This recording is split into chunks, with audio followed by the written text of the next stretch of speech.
This is my indie game, Nightmare Hunter, a roguelike inspired by Hollow Knight and Hyperlight Drifter. Right now, you're this guy who can run around, you can slash stuff, you can shoot a gun, you can use a cool soul shooting move, which, you know, is pretty cool. But there's something important missing: graphics. Because as we all know, good graphics equals good game. One small problem though, although the importance of graphics cannot be understated, right now there's not really anywhere for them to go. There's no game here. It's just a guy and some blocks. So we gotta put some game in this game, alright? What do games have? That's right, levels. And what kind of game is this? That's right, it's a roguelike. And can you guess what I'm gonna say next? No, you cannot. Hey kids. Look what I got. No wonder Mom left with game design like this.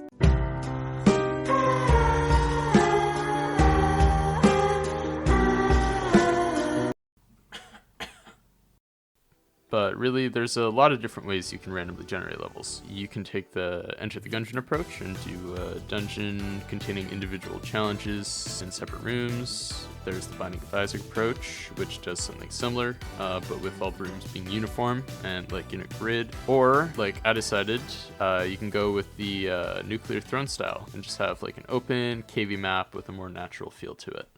So with that in mind, I started brainstorming what this kind of level generation might actually look like, and figured something like this would work well. You can see, aside from the enemies, there's 3 other symbols scattered across this map. First, treasure, which are little patches of coins to reward the player for exploring and just give them something to do between enemy spawns. Second, there's the trials, which are going to be challenging areas that when activated will spawn waves of enemies, and once completed will reward the player with some kind of upgrade. And finally, the boss, which will unlock the exit to the next area once defeated. Now that I had a plan, I got started on my world generator. And while I would love to go into an in-depth explanation on how it all works, definitely kill my viewer attention, so I'll explain it in under 10 seconds for you guys.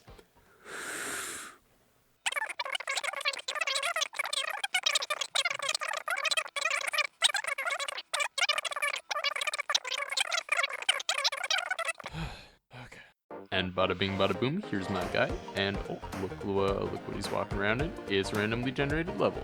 Can we call this a game now? We'll call it a game now. And you know what that means? It's time.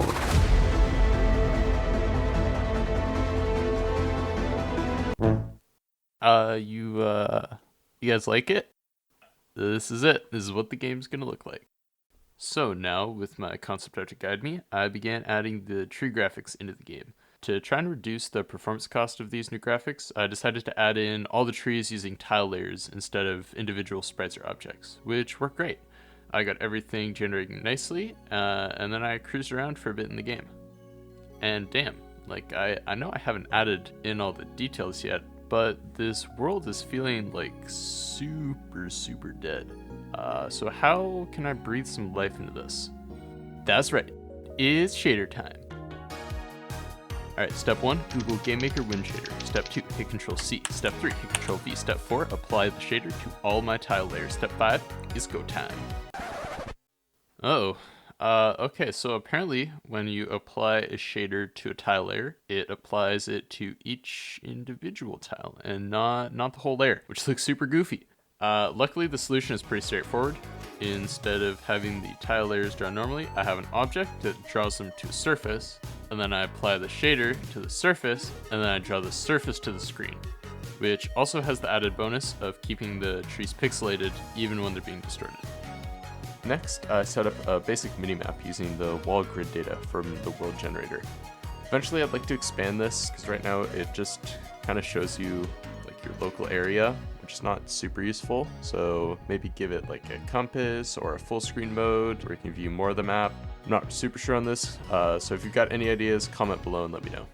Now, it's finally time to get these yellow squares out of here and to replace them with something of substance. It's going to be something fresh, something new, an innovation of lootable objects in gaming.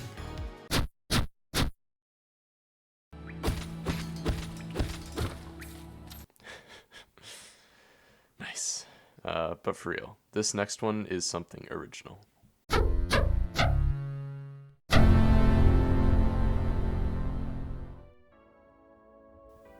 The trial system. Scattered across the map are these special trees. If the player hits one a couple of times, it'll activate. Eventually, the tree will trap the player in like an arena and spawn waves of enemies, then drop a reward once all the waves have been cleared. But I'm gonna wait until I have the rest of the enemy types programmed for this area before I try setting that up. So for now, it's just a fancy tree with some cool particle animation.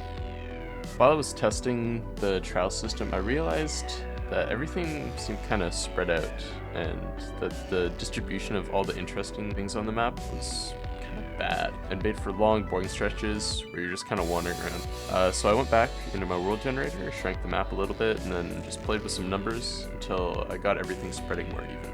Finally, I created sound effects for all the new stuff I had added, and did a bit of play testing just to hammer out some kinks. And that brings us to the end of the video. Real quick, I just want to thank everyone for the incredible support on my last video. It's super motivating to see people excited about something I'm making, and it really does make it feel worthwhile. If you guys enjoyed this video, please consider subscribing. It only takes 2 seconds, and it helps me out a ton. Next, I'm going to be working on some new enemy types, so stay tuned for Devlog number 3, probably coming out in like another 3 months, who knows. I have been posting clips of my progress on Twitter and Instagram, so if you want to see more frequent updates, go check those out. Links are in the description. Otherwise, thank you guys for watching, and I'll see you in the next one.